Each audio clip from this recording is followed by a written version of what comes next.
Hello बच्चों, तो आज हम लोग जो है क्लास 12th केमिस्ट्री में एक टॉपिक कवर करेंगे। टॉपिक का नाम है प्रतिलोम परासरण। तो इसकी भाषा को पहले मैं पढ़ता हूँ, उसके बाद मैं इसको एक्सप्लेन करूंगा। भाषा है, भिन्न सांद्रता वाले दो विलयनों को अर्ध परागम्य झिल्ली द्वारा पृथक करने पर उनके मध्य परासरण की क्रिया होने लगती है। यदि सांद्र विलयन पर परासरण दाब से अधिक दाब आरोपित किया जाए तब विलायक अधिक सांद्र विलयन से कम सांद्र विलयन की ओर प्रवाहित होने लगता है। इसे ही प्रतिलोम परासरण कहते हैं। तो ये भाषा क्या बता रहा है? ये बता रहा है कि आपको क्या करना है, दो विलयन लेने हैं, उन दोनों विलयन की सांद्रताएं क्या होनी चाहिए? अलग अलग होनी चाहिए। अगर दोनों विलयन की सांद्रताएं अलग अलग हुई तो उस वाली कंडीशन में अगर उन दो विलयनों के मध्य में आप क्या करेंगे, अर्ध परागम्य झिल्ली को डालेंगे तो उनके बीच में परासरण की क्रिया होने लगती है। अब ये परासरण की क्रिया क्या है उसको समझिए। तो होता कुछ ऐसा है कि आप लोग का ये जो अर्ध परागम्य झिल्ली है जिसको क्या बोलते हैं, एसपीएम, इसका फुल फॉर्म होता है सेमी परमिएबल मेम्ब्रेन। तो इसका काम क्या होता है? इसका काम ये होता है कि ये जो है विलयन के अंदर जो उपस्थित विलायक होता है उसको अपने अंदर से पास होने की जो है ना अनुमति देता है। इसके अंदर से जो आपका विलायक जो होगा वो क्या कर सकता है, एक विलयन से दूसरे विलयन में मूव कर सकता है, गति कर सकता है। तो ये इसका काम होता है।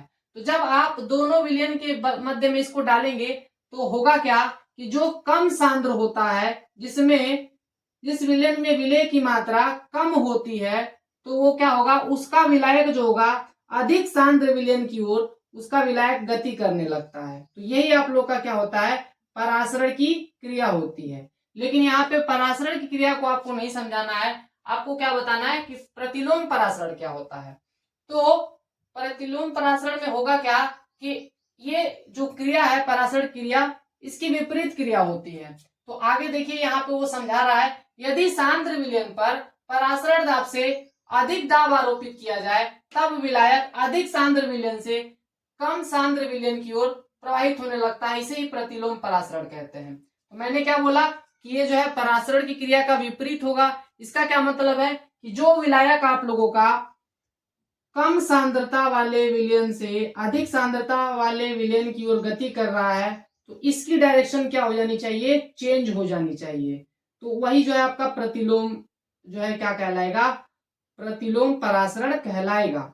तो अब इसके लिए क्या करना होगा कि इसकी डायरेक्शन चेंज हो जाए। इसकी डायरेक्शन को चेंज करने के लिए आपका होता कुछ ऐसा है कि यहाँ पे जो है हम इस पर जो है जो अधिक सांद्र विलयन जो होता है उस पर दाब लगाते हैं। और दाब कितना लगाना होता है, उस पर दाब जो है परासरण दाब से अधिक लगाना होता है।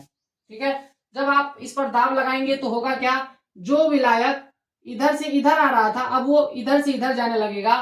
तो ये दाब जो होता है ये आपको जो है पता होना चाहिए कि कितना दाब आपको लगाना है। तो ये दाब जो है परासरण दाब से अधिक लगाना है। अब ये परासरण दाब क्या है, तो परासरण दाब को समझाता हूं यहाँ पे। तो जो आप लोग का परासरण की क्रिया हो रही होती है तो उसको रोकने के लिए दाब की आवश्यकता होती है। अगर आप क्या करेंगे, जो है अधिक सांद्र विलयन की ओर जब दाब लगाएंगे पिस्टन की थ्रू, तो होता क्या है कि ये जो आप लोग का विलायक जो पहले इधर से इधर आ रहा था वो रुक जाता है। लेकिन और जिस दाब पर रुकेगा उसी को परासरण दाब कहते हैं। तो जब आप क्या करेंगे, उससे ज्यादा दाब इस पर आरोपित कर देंगे तो होगा क्या कि जो विलायक आपका इधर से इधर मूव कर रहा था वो इधर से इधर मूव करने लगता है। तो ये जो क्रिया होने लगती है इसी को क्या बोला जाता है, तब तब इसको प्रतिलोम परासरण कहा जाने लगता है। तो मुझे उम्मीद है कि आपको ये समझ में आया होगा। अगर समझ में ना आया हो तो मैं इसको एक बार फिर से एक्सप्लेन कर देता हूं कि ये क्या कहना चाह रहा है। आपको क्या करना है, इसमें जो है परासरण दाब से अधिक दाब देना है। और परासरण दाब से अधिक दाब देने का अर्थ क्या है कि आपका जो परासरण की क्रिया हो रही है तो परासरण की क्रिया को रोकने के लिए जितना दाब देना होता है वो परासरण दाब कहलाता है। अगर उससे अधिक दाब दे देंगे तो होगा क्या, जो विलायक के कण हैं वो अब क्या करने लगते हैं, वो अधिक सांद्र विलयन से कम सांद्र विलयन की ओर गति करने लगते हैं। तो इसी क्रिया को क्या बोला जाएगा, प्रतिलोम परासरण कहा जाता है।